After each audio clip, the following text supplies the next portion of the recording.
Jhansi serial episode 178 14th August 2025 ఏం జరిగిందో చూద్దాం. సోమేశ్వరరావు వంశీని కోప్పడతాడు.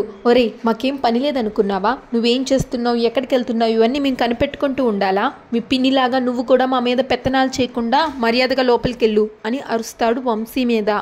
అప్పుడు వంశీ ఏడుస్తూ, నేనెళ్ళను, మా అక్క ఎక్కడుందో తెలిసేంత వరకు నేను ఇక్కడే ఉంటాను అని అంటే సోమేశ్వరరావు, ఏంట్రా ధనుంజయ్, మనకేంటి కర్మ? ఒక అనాథని ఇంటి వారసురాలు చేయడానికి ఆ ఝాన్సీ ట్రై చేస్తుంది. ఇప్పుడు వీడేమో ఆ పాప ఎక్కడుందో కనిపించేదాకా లోపలికి వెళ్ళను అంటున్నాడు అని అంటే ధనుంజయ్, నాన్న మీరు ఆవేశపడకండి, కూల్గా ఉండండి, పాప ఇక్కడే ఎక్కడో ఉండుంటుంది అని ధనుంజయ్ అంటే సోమేశ్వరరావు, ఏమోరా, ఈ పిల్లలు చేసే పనులకి నాకు అసలు మనశ్శాంతి ఉండట్లేదురా, రోజు రోజుకి గుండె వేగంగా కొట్టుకుంటుంది. ధనుంజయ్ పని వాళ్ళని పిలుస్తారు, పారిజాతం బిట్టు అని. సోమేశ్వరరావు, ఇంట్లో పాప కనిపించడం లేదు, ఇల్లంతా వెతికి ఎక్కడుందో చూసి చెప్పండి అని అంటాడు. పని వాళ్ళు ఇల్లంతా వెతకడానికి వెళ్తారు. వంశీ ఏడుస్తూ ఉంటే సోమేశ్వరరావు, ఒరే ముందు నువ్వు ఆ ఏడు పాపరా, చిచ్చి ఏంటో నా ఇంట్లోని ఇలాంటి విచిత్రాలన్నీ జరుగుతూ ఉంటాయి అని అంటాడు. ఈలోగా అక్కడికి గౌతమ్ ఝాన్సీ వస్తారు. ఝాన్సీని చూసి పిన్ని అంటూ ఏడ్చుకుంటూ వెళ్తాడు వంశీ. ఏమైంది నాన్న, ఎందుకు ఏడుస్తున్నావు అని ఝాన్సీ అడిగితే, అక్క కనిపించట్లేదు పిన్ని అంటాడు. కనిపించకపోవడం ఏంటి నాన్న, రూమ్లో లేదా అంటే, లేదు పిన్ని అంటూ ఏడుస్తాడు వంశీ. ఝాన్సీ సోమేశ్వరరావుతో, సార్ ఏంటి సార్ ఇది, పాప కనిపించట్లేదు అని తెలిసి కూడా ఇలా మౌనంగా ఉంటారేంటి అంటే ధనుంజయ్ అరుస్తాడు, ఝాన్సీ తెలిసి తెలియక మాట్లాడకు, డ్రైవర్కి పని వాళ్ళకి చెప్పాము, వాళ్ళంతా వెతుకుతున్నారు అని అంటాడు ధనుంజయ్. సోమేశ్వరరావు, అయినా ఇది ఇల్లు అనుకుంటున్నావా, చైల్డ్ కేర్ సెంటర్ అనుకుంటున్నావా? మేమేమో ఆ పిల్లలకి కాపలాలేం, అర్థమైందా? ఒక అనాథం తీసుకొచ్చి మా నెత్తి మీద రుద్దాలి అని చూసింది కాకుండా ఇంకా మమ్మల్ని ప్రశ్నిస్తున్నావు? పని వాళ్ళు ఈలోగా ఇల్లు మొత్తం వెతికి పాప ఎక్కడా కనిపించలేదు అని చెప్తారు. వంశీ, పిన్ని నాకు చాలా భయంగా ఉంది పిన్ని అంటే, నువ్వేం భయపడుకున్నానా, నేను వెళ్ళి అక్కని వెతికి తీసుకొస్తాను అని అంటుంది ఝాన్సీ. అప్పుడు గౌతమ్ ఏమో, ఝాన్సీ గారు వంశీ చాలా భయపడుతున్నారు, మీరు వంశీ దగ్గర ఉండండి, నేను వెళ్తాను అని అంటాడు. అప్పుడు సోమేష్, వెళ్ళి చూడరా, లేదంటే అనాథ పిల్ల కాబట్టి మనమే గెంటేస్తామని అనుకుంటారు అని అంటాడు. గౌతమ్ వెళ్తాడు వెతకడానికి. ధనుంజయ్, చంద్రమోహన్ మీరు కూడా వెళ్ళి వెతకండి అంటాడు సోమేష్. మరో పక్కన ఆ పాప ఏమో ఒంటరిగా ఏదో ఫోటో పట్టుకుని నడుచుకుని వెళ్తూ ఉంటుంది. ఇంకో పక్క వంశీ ఏమో ఇంటి దగ్గర తన ఫోటో చూసుకుంటూ, అక్క ఎక్కడికి వెళ్ళిపోయావు అక్క, త్వరగా వచ్చే అక్క అంటూ ఏడుస్తాడు. ఝాన్సీ, బాధపడుకున్నాన్న, అక్క త్వరగానే వచ్చేస్తుంది, వెతకడానికి వెళ్ళారు కదా అంటే, అక్క నా వల్లే వెళ్ళిపోయింది పిన్ని అని అంటాడు. అప్పుడు ఝాన్సీ, ఏం మాట్లాడుతున్నావు వంశీ, అక్క నీ వల్ల వెళ్ళిపోవడం ఏంటి అని అడిగితే, అవును పిన్ని, నేను చాలా పెద్ద తప్పు చేశాను, అక్కని తిట్టాను. అవునా, ఎందుకు అని ఝాన్సీ అడిగితే, ఎందుకంటే అక్క నాతో ఉండడం వల్ల తాతయ్య వాళ్ళు నన్ను దగ్గరికి తీసుకోవట్లేదంట, ప్రేమగా చూసుకోవట్లేదంట, అదే అక్క లేకపోతే అందరూ నన్ను ప్రేమగా చూసుకుంటారంట, బోల్డ్ అని చాక్లెట్లు బిస్కెట్లు అన్నీ కొనిస్తారంట అని అంటే, అలా అని ఎవరు చెప్పారు అని ఝాన్సీ అడుగుతుంది. పద్మ మేడం, మృణాలిని మేడం అని అంటాడు వంశీ. ఏంటి వంశీ నువ్వు అంటుంది అని ఝాన్సీ అడిగితే, అవును పిన్ని, నాకు రిమోట్ కార్ ఇచ్చింది కూడా వాళ్ళే అని చెప్తాడు. అందుకే పిన్ని నేను అక్కని తిట్టాను, కానీ అక్కేమో నిజంగా ఇంటి నుంచి వెళ్ళిపోయింది, నాకు అక్క కావాలి పిన్ని, అక్క లేకపోతే నేను ఉండలేను పిన్ని అంటూ ఏడుస్తాడు వంశీ. స్వీటీ ఒంటరిగా రోడ్డు మీద నడుచుకుంటూ వెళ్తుంది.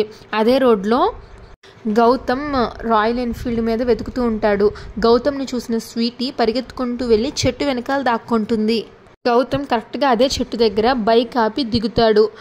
చుట్టూతా చూస్తాడు. చెట్టు చాటు నుంచి చూస్తుంది స్వీటీ. అమ్మ స్వీటీ, ఎక్కడికి వెళ్ళిపోయావమ్మా అంటూ అక్కడ నుంచుంటాడు. ఈలోగా అటుగా ఎవరు వెళ్తుంటే వాళ్ళని అడుగుతారు. ఫోన్లో పాప ఫోటో చూపించి, వాళ్ళు మేము చూడలేదు సార్ అంటే, సరే అని వాళ్ళని పంపించేస్తాడు. స్వీటీ ఏమో ఇదంతా చెట్టు చాటు నుంచి చూస్తూనే ఉంటుంది.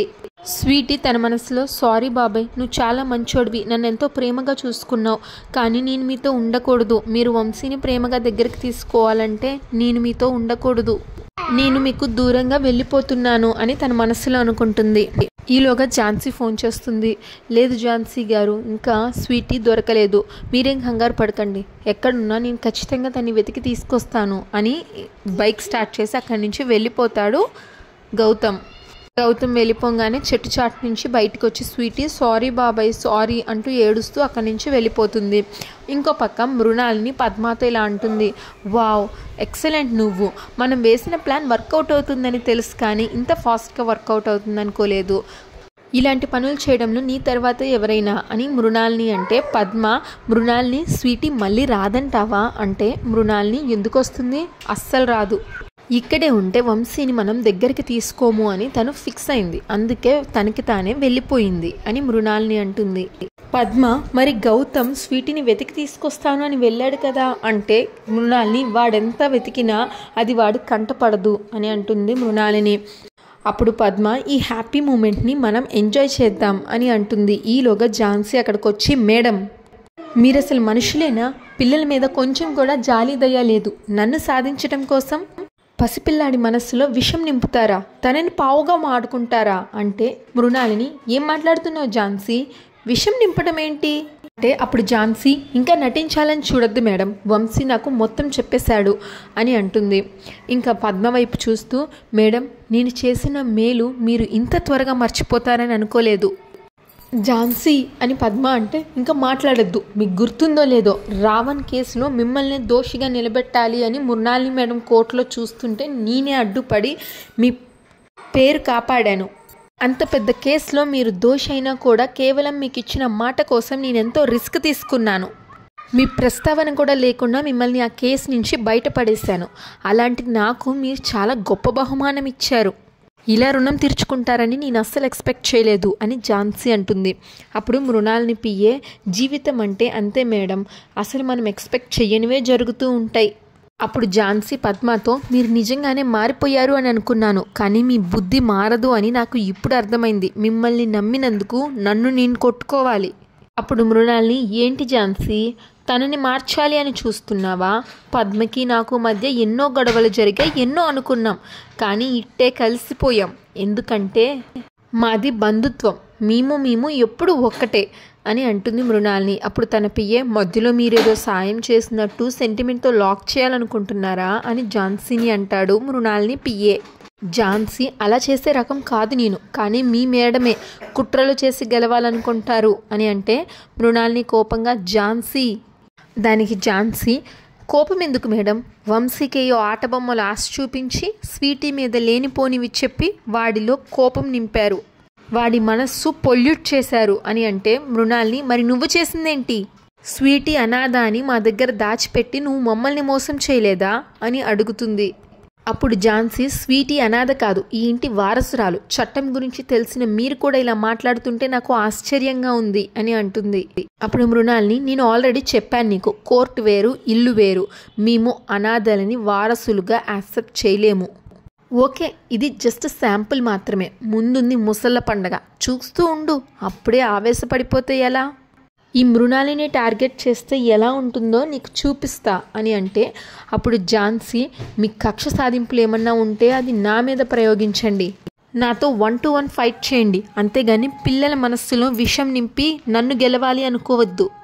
మృణాలిని ఎలా బిహేవ్ చేయాలో నువ్వు నాకు చెప్పక్కర్లేదు Jhansi, don't try to teach me, నేను నీకు చెప్పాను కదా యు ఆర్ మై టార్గెట్, వచ్చిన ప్రతి అవకాశాన్ని అందిపుచ్చుకొని నిన్ను నామరూపాలు లేకుండా చేస్తాను అని, మళ్ళీ కొత్తగా అడుగుతావేంటి అని మృణాల్ని అంటే అప్పుడు ఝాన్సీ మీరు ఎన్ని ప్లాన్లు వేసినా ఈ ఝాన్సీని ఏమీ చేయలేరు అని అంటే అప్పుడు మృణాల్ని వావ్ అంత నమ్మకం ఏంటో, నాతో ఛాలెంజ్లు తర్వాతైనా విసరచ్చు, ముందు నువ్వు పెంచుకున్న ఆ పాప ఎక్కడుందో కనుక్కో.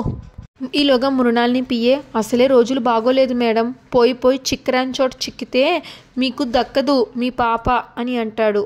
ఝాన్సీ స్వీటీ ఇంకా ఇంటికి తిరిగి రాదు అని మీ ఇద్దరు అనుకుంటున్నారు కదా, చూస్తూ ఉండండి, నేను స్వీటీని ఇంటికి తిరిగి తీసుకొస్తాను, పిల్లల్ని మీ ఇంట్లో వాళ్ళు యాక్సెప్ట్ చేసేలాగా చేస్తాను అని చెప్పి కోపంగా అక్కడి నుంచి వెళ్ళిపోతుంది ఝాన్సీ.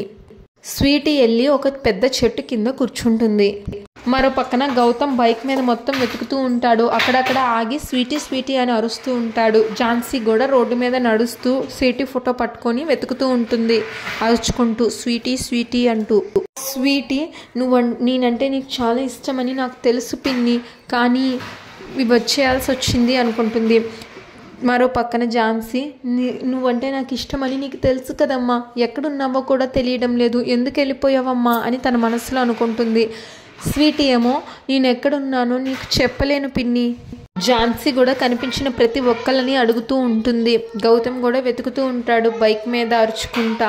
మరో పక్కన స్వీటీ చెట్టు కింద కూర్చొని నువ్వు లేకుండా నేను ఎప్పుడు లేను పిన్ని, ఇప్పుడు ఉండగలనో లేదో అని భయం వేస్తుంది, నువ్వు లేకుండా నేను ఉండలేను పిన్ని అంటూ ఏడుస్తూ ఉంటుంది స్వీటీ అలా ఏడుస్తుండడం ఆటో వాళ్ళు చూస్తారు.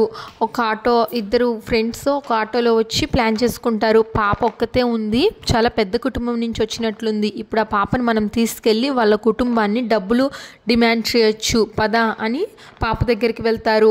ఆటో వాళ్ళిద్దరూ పాపని బలవంతంగా పట్టుకొని పాప రామ్మా నేను జాగ్రత్తగా తీసుకెళ్ళి మీ ఇంటి దగ్గర వదిలిపెడతాను రామ్మా అని చెప్పి గట్టిగా 2 చేతులు పట్టుకొని తీసుకెళ్తారు. వద్దు నన్ను వదలండి అన్న రామ్మా అని ఆటో ఎక్కిస్తారు బలవంతంగా.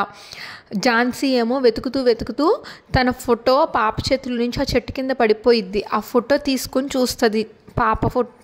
ఝాన్సీ ఫోటో ఆ చెట్టు కింద ఉండడం చూసిద్ది. మరో పక్కన సోమేశ్వరరావు కంగారు పడిపోతాడు, టెన్షన్ పడిపోతాడు పాప ఇంకా దొరకలేదని. ధనుంజయ్ ఏమో నాన్న మీరు టెన్షన్ పడకూడదని డాక్టర్ గారు చెప్పారు కదా, ప్రశాంతంగా ఉండండి నాన్న అంటే పాప ఇంకా దొరకలేదు కదరా, పాప దొరకకపోతే ఆ ఝాన్సీ ఇల్లు పీకి పందిరేసిద్ది అని అంటాడు సోమేష్. గౌతమ్ ఏమో ఆ బండి మీద మొత్తం వెతుకుతూ ఉంటాడు పాప కోసం. ఝాన్సీకి అర్థమైంది పాప అప్పటి వరకు ఆ చెట్టు కింద కూర్చొని వెళ్ళింది అని. ఝాన్సీ సీరియల్ రెగ్యులర్ ఎపిసోడ్ కోసం మా ఛానల్ని సబ్స్క్రైబ్ చేసుకోండి. ఈ ఎపిసోడ్ పైన మీ అభిప్రాయాన్ని తప్పకుండా కామెంట్ చేయండి. Thanks for watching.